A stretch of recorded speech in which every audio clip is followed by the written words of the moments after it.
Salut mes petits confinés, j'espère que vous allez bien. J'espère que vous êtes tous confinés dans votre petite maison, dans votre petit garage avec toutes vos petites mobilettes. Donc voilà, on va faire une petite vidéo. Je vais essayer de faire une petite vidéo en deux parties, mais dans la même vidéo. Je suis pas hyper technique dans tout ça, mais je vais essayer de faire un truc, voilà, pour parler d'un moteur.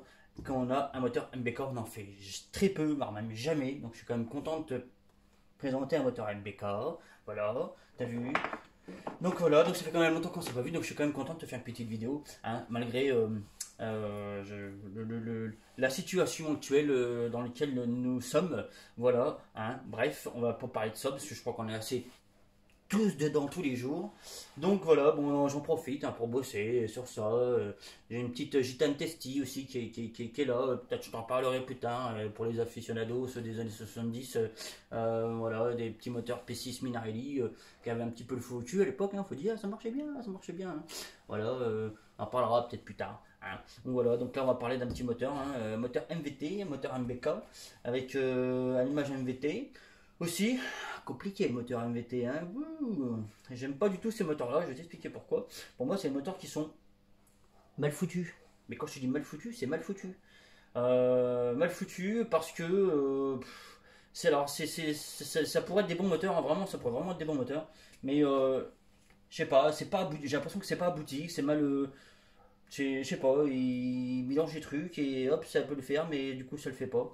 Du coup, il y a des trucs qui sont pas cohérents, c'est vraiment compliqué. Si t'as l'intention d'acheter un moteur MVT pour MBK, non, je vais te dire, casse-toi une patte, quoi. Franchement, casse-toi une jambe, quoi. Parce que, à moins de tu fasses vraiment un putain de montage, hein, ça peut être un truc qui marche, hein.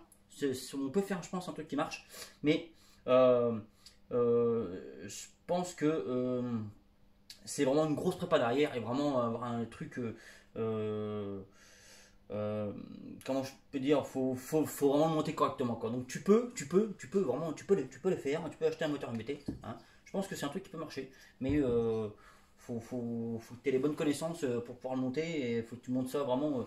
Faut que tu aies une cohérence dans ton moteur vraiment global, hein, ce qui n'est pas le cas du tout dans notre cas actuel. Je vais t'expliquer pourquoi. Donc on est sur un moteur MBK. Donc MVT, donc des carters d'origine, on a un allumage MVT Premium, on a au cylindre MVT 10G1, voilà quand même, hein, voilà, je vais te montrer, je vais te faire montrer un petit peu la bête. Hein. Regarde, hein, c'est plutôt des trucs, t'as vu, il y a des trucs aussi grands, on dirait mes oreilles, t'as vu, c'est vachement grand. Hein. Voilà, quand même une embase hein, qui est quand même assez importante. J'ai mon collègue hein, qui me dit, ah, bah, tiens, on dirait un peu un Bidello. Oui, c'est vrai qu'on dirait un peu un Bidello. Il y a des similitudes hein, au Bidello. Pour moi, une embase un peu plus grande qu'un Bidello, mais une forme à peu près, voilà, un peu similaire au Bidello. Mais bah, pas mal de couacs pour moi quand même. Hein. Alors, au niveau du balayage, c'est plutôt intéressant, mais il y a des choses qui moi personnellement ne me plaisent pas, comme à l'intérieur. Je te montre. Tu vois, il n'y a pas de cloison hein, entre les deux. Alors, tu me diras, le Bidalo aussi, il n'y a pas de cloison au milieu, machin, nanana. Bah, moi, je suis pas spécialement fan de ce genre d'architecture. Hein. J'aime quand mes deux transferts sont vraiment séparés, hein, pour que chaque transfert ait vraiment une direction bien précise et pas que les deux soient mélangés avant d'être rentré dans la chambre de combustion, quoi. Donc, moi, c'est mon avis personnel. Je suis pas trop fan. Mais bon, c'est plutôt quand même. Bon, j'ai fait une petite mise au carré déjà, j'ai déjà un petit peu travaillé dessus. Je ne vais surtout pas toucher au diag parce que je vais t'expliquer pourquoi. Tu vas te dire, ah ouais, c'est déjà bien un peu ça, ouais.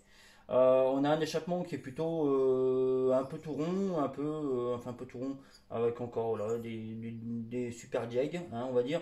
On va dire que c'est vraiment un moteur qui a des chiffres, qui a vraiment des très bons chiffres hein, au niveau du squeeze, du taux de compression, des diag. Mais faut que ça soit monté vraiment bien. Voilà, vraiment bien. Pourquoi? Parce que, alors en fait, c'est un moteur qui te vendent avec une cale d'admission super épaisse et une pochette comme ça de joint. Tu vois, tu as un petit peu de liberté dans ton montage et de toute façon, que tu n'as pas beaucoup de choix pour le monter. Parce que de toute façon, pour que ça aille, tu n'as pas 50 choix pour le monter. Voilà. Hein. Euh, Pourquoi? Parce que en fait je trouve que voilà donc les cylindres MVT donc ben, en fait t'as un super truc mais je trouve que c'est pas abouti. Ça pourrait être vachement bien. mais du coup c'est pas abouti parce que si tu veux le monter, alors, comme je t'ai dit, voilà, des chiffres hein, qui sont super intéressants, comme sur celui-là où on arrive à 195, 135, donc tu vas dire ouais c'est vachement bien tout ça, ouais. Mais par contre, là, pour une petite configuration comme ça, en fait, ça ne va pas. Pour moi, c'est un moteur qui est vraiment pas cohérent du tout.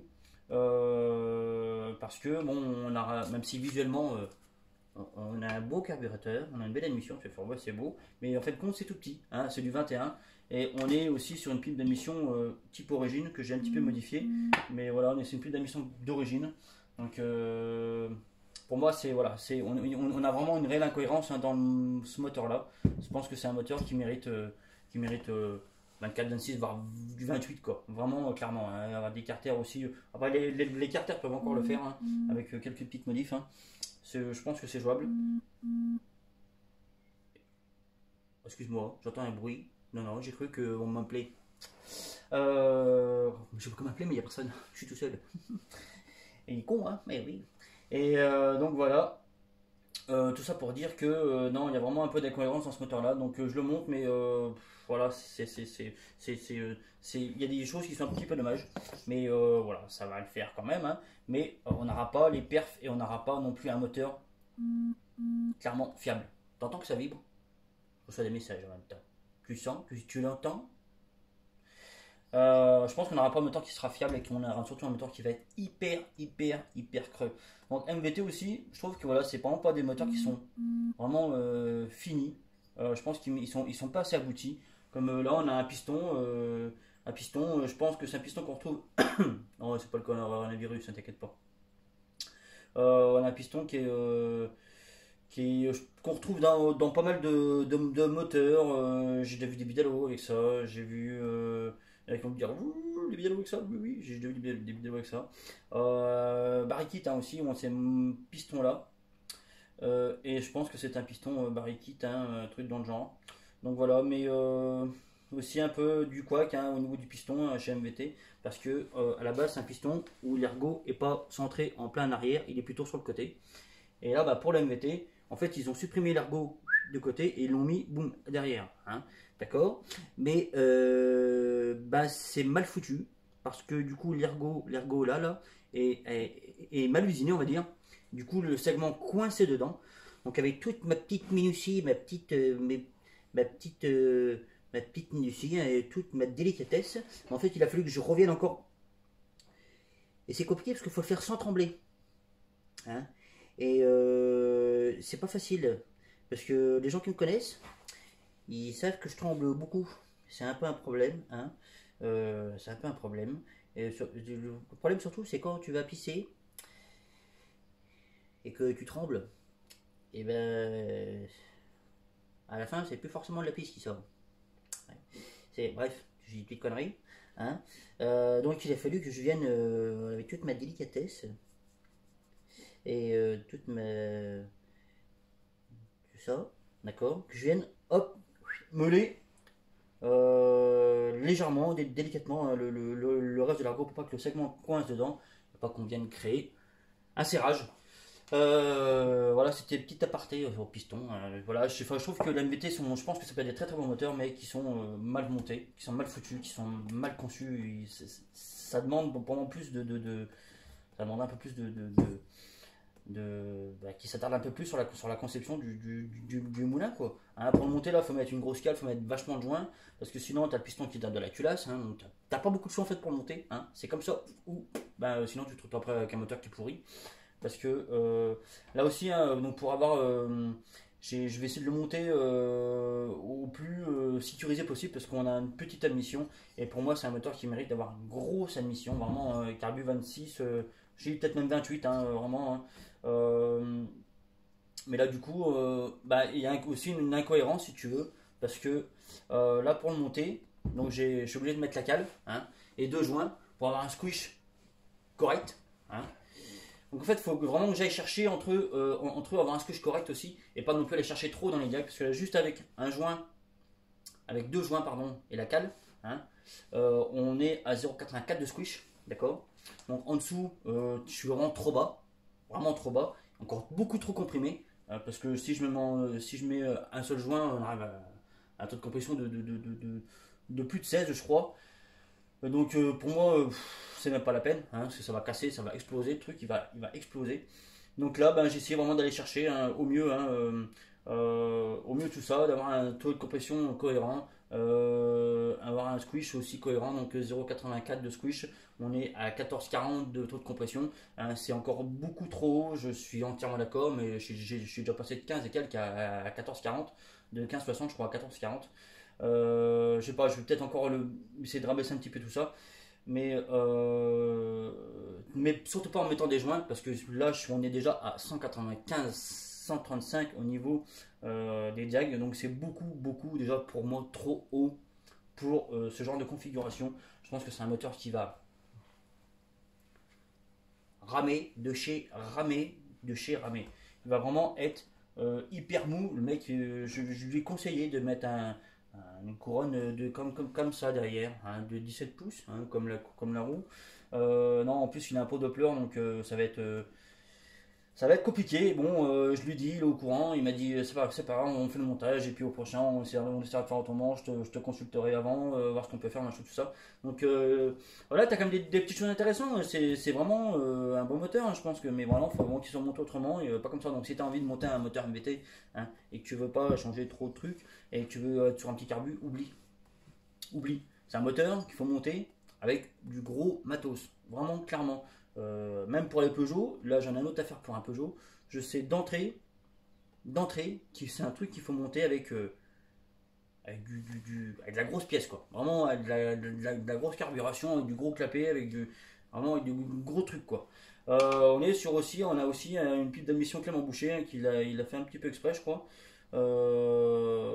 Donc type en base d'origine. Alors belle pipe, hein,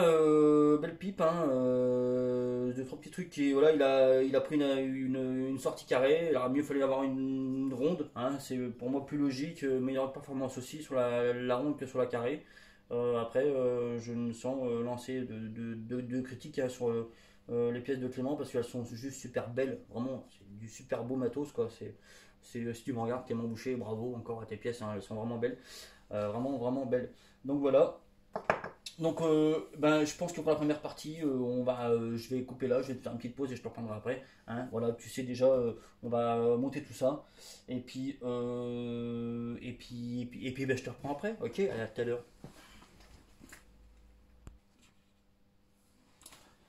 Bon bah me revoilà, bon t'as vu on a vachement du coup avancé hein, sur le moteur, t'as vu ça a vachement évolué depuis tout à l'heure hein. Bah, du coup on n'avancera pas plus loin parce que ben MVT problème, MVT ça va pas, voilà. Quand je vais te dire qu'MVT ça va pas, ça veut dire que l'axe du piston, je te montre, je pousse l'axe du piston à fond, donc j'ai mis le premier circlips, d'accord, hop, tu mets un circlips, en montage, tu mets un circlips, hop, tu montes au deuxième, mets dedans, et l'axe est du coup est trop grand, et voilà, mise au point, voilà, ça marche pas non plus la mise au point, voilà, enfin bref, piston, l'axe de piston trop grand. Attends, je vais te mettre un petit peu de lumière, peut-être pour ça aussi. Voilà, axe de piston trop grand. Ah, c'est vraiment compliqué de travailler avec ce genre de truc, hein, vraiment, c'est c'est casse-couille quoi. Vraiment, voilà, c'est MVT quoi. Il y en a MVT où tu as vu qu'il y avait sur les moteurs de par exemple Mecaboîte où tu avais le passage d'eau là alors qu'il n'y en a pas normalement. Tu vois, sur genre un moteur M6 ils mettent des moteurs en fait ils mettent des passages d'eau comme du Derby ou du truc comme ça. Ouais, c'est MVT quoi, c'est MVT. Alors autant ils font des super allumages, hein, autant le moteur, moi non, je comprends pas comment on peut faire des merdes pareilles. Clairement, je suis désolé. Désolé. Voilà. La vidéo s'arrêtera là pour aujourd'hui. J'essaierai de te refaire une petite vue de la semaine. Tout ça. Je voulais remercier au passage les gens qui m'ont fait des compliments pour mon cyclo. Je suis très content, je vous remercie beaucoup. Merci beaucoup des messages. Merci aussi beaucoup des messages sur YouTube, des gens qui m'envoient des messages super sympas. Pas 50 000, hein, j'ai pas la popularité de Yone par exemple. Hein. Mais voilà, je reçois toujours des petits messages qui sont super plaisants et qui sont super agréables. Et merci. Et si vous kiffez, ben, moi aussi je kiffe du coup. Donc voilà, donc c'est cool. MVT, au chiottes, c'est de la merde. Non, c'est pas de la merde, mais voilà, c'est compliqué. C'est compliqué parce que ben, si tu veux faire un truc super, ben, c'est compliqué. Vraiment, c'est compliqué de faire un montage vraiment bien avec un moteur MVT parce il y a plein de couacs. Beaucoup de couacs, beaucoup trop de couacs, comme ça, voilà. Euh, Axe de piston trop grand, ça devrait même pas être quoi. Voilà, ça devrait même pas être. Du coup, j'ai regardé hein, si j'ai pas d'autres axes, hein, mais les 50, je n'ai pas beaucoup dans mon garage. Voilà, des pistons, des moteurs en 50, j'en ai qu'un, c'est mon G2R, hein, mon vieux G2R mal aussi, hein, qui est là et qui est un peu malade, mais j'arriverai à refaire un jour. Voilà. Quoi te dire d'autre? Merci. Merci. Hein. Prends soin de toi, prends soin de ta famille, prends soin des gens. J'espère que personne de ton entourage est touché par par ce putain de virus. Hein, voilà. On va pas faire de politique, on fera pas de tout ça. Mais voilà. Hein. Peut-être que je viendrai vers toi dans la semaine avec ce moteur-là. J'aurai peut-être trouvé une solution, j'aurai peut-être trouvé un autre axe, hein, j'aurai peut-être trouvé ce qu'il faut pour le monter. Mais là, bah, je suis bloqué à cause d'une connerie, hein, vraiment à cause d'une connerie. Hein. C'est relou, mais c'est comme ça. Voilà, je te fais un big up, je te dis à bientôt. Voilà. Et puis voilà. Et voilà. Ciao.